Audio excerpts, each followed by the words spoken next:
kwenu.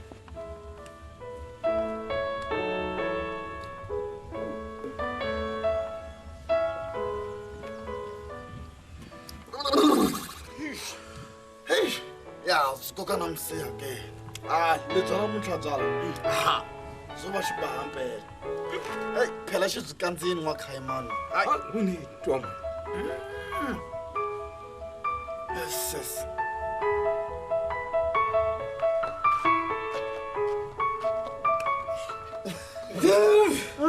Isitwa njani ekhaya? Hayi, lethazi la ebutisa. Zombe. Phela zatwala leswaku sike masati.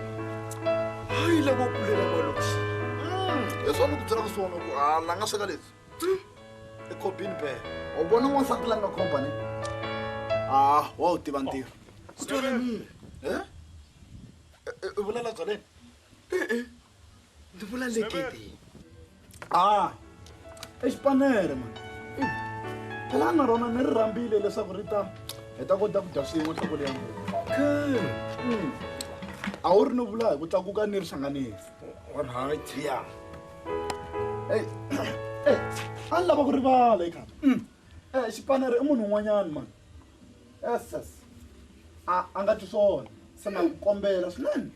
Loko u vulavula na yena, tlakusa voice hikuva loko u vulavulela hansi, I twa ku se hamuhlela. Alright. Hey, nga tikuma I khembeteriweni kwala.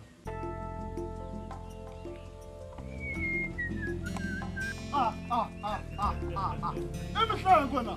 Yena inyama. Hayi, exipani. Alala. Hayi, a nga ha ri ku tshembeni man. Amungathembi. Ku nga kala fukwini. Hayi kasi ke nifike khale niyo khomeletiwa hi vayeni lavele petamenge mani a va ni putume ka ha ri mpundzu. Nge nifike khale leswi nkarhi ya hlayisa. Vhele na swi tiva man. Na mina man ni fakele un'wana miyeni kwalaho vhele hi mimi leswi yi nga ka hi banya na swikana na mabulubulu. Se yena I ta a huma hala mbambamcisi kwala. A ka ni byela ta makhamba yo huma kwala ka vona hala mbambamcisi ngopfu. Ya yiva ngopfu lamo yiva tihuku na matanga. Okay. Swa tika swi. Mina hi mina wo hlwerisiwa nyana leswiya se laha leri mi vulavulaka hi rona I mani na? I xike I ta ri vona ri kona kwala ka. Se leswi nga ta Mhlengwe. Ni ta kombela loko nghena halawani loko mi bula na yena Mhlengwe. Hayi ni kombela mi nga vulavuleli ehansi. Mi ringeta ku tlakusa rito ra n'wina. O va njhani munhu loyi mi vulavulaka hi yena na? Munhu loyi ni vulavulaka hi yena I munhu a nga twi swona. Oh, a ku na tindleve. Se loko mi vulavula na yena I la mi tlakusa rito mani. Loko mo vulavulela ehansi I ta twa nga ku mina na n'wina se hi le ku n'wi hleveni. Ma swi tiva hina hi vanhu vo amukela xiyimo xin'wana na xin'wana na ndhawu yin'wana na yin'wana leyi. Danke loko ri mpela mi ta tiyisa rera kahle ri vulavulela henhla swi ta swi ri kahle ku loko mo vulavulela hansi yi ta suka. Na ri bombo kasi strong mi nga kali njalo. mi vilela mani hinkwaswo swi ta tshamiseka. Na mi tiva. Ina ka. Namutlha chachamela loko a ku kuna munhu laha doda yin'wana kasi yi vula sizwe so. Na wena wa ximunhwani ni. Wa va tinga ma. Ina mani. Ndangana phele wa tshembi.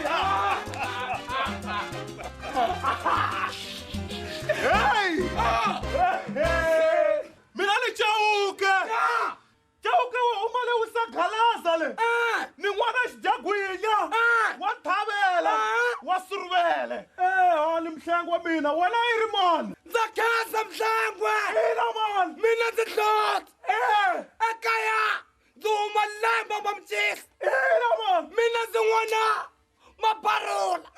Barula ya mafurha. Ina mani. A xirungulu. Ya. Wa nhlafurha. Ina. Wa babaruka. Ina mani. Wa mafurha. Wa khisa huku. Ndzi mabarule. Ina mani na khensa barule mani. Ina mani. Ni khensa ngopfu barule mani. Ku ku tiva. Barule. Hi nga to yangi ku vulavula na mabulu mani. Se I kwini ka ta chachamela lowo onda mani. Mari mulala sosiya. Kuma ku tsotsa kunene ni siya. Ku tsotsa va nga vuli swona mani. Hi fela yini huwa ya magwinya tinthanyana va ku khisiwa hi tihuku na khale mi lo daku naswona ku lala na ku ntsotsa mi vula mani.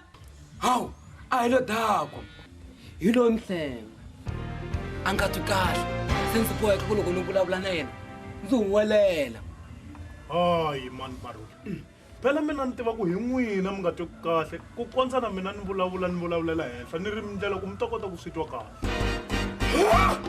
hi yo mhaka yaleyo mani kasi fela yini mani hulerisiwa dzaburilo hosi hayi kona mani kasi hi fanevela yini